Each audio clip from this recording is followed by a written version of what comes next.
Adolescent, j'ai appris à faire 12 pompes. Puis j'ai passé 10 ans plus ou moins dans cette position, et en commençant la calisthénie, je ne pouvais plus en faire une seule. Et cela me causait d'intenses douleurs aux épaules et aux poignets. 1 an plus tard, je faisais ça. Voici le guide absolu et accéléré des pompes en équilibre.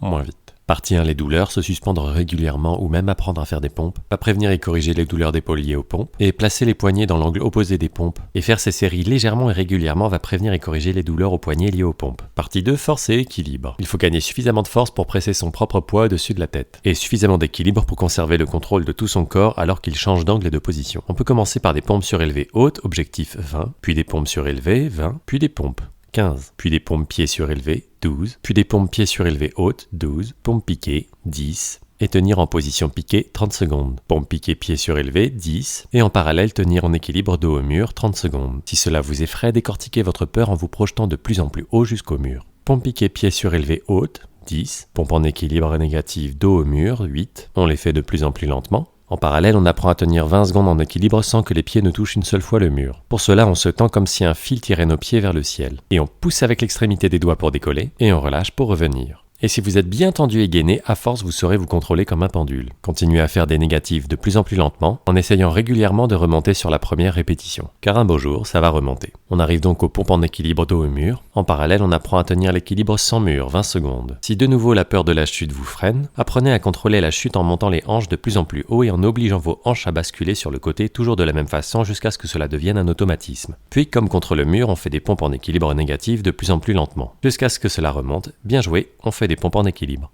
Pour aller plus loin, outre en faire plus fréquemment, on peut rajouter du poids avec une veste lestée. 3 autres obstacles peuvent survenir. L'inconfort du sang qui monte à la tête, cela diminuera immédiatement si vous vous forcez à respirer calmement par le ventre, et devenir plus fort et plus à l'aise finira par gommer tout inconfort, il faut s'accrocher. Deuxième obstacle, perdre le contrôle quand on commence à bouger. Apprendre à la monter en force à cet endroit-là peut vous aider, voir mon tuto. Troisième, la longueur, c'est un voyage, il faut célébrer toutes les petites étapes. La transformation de vos capacités et de votre physique commence dès les premières progressions.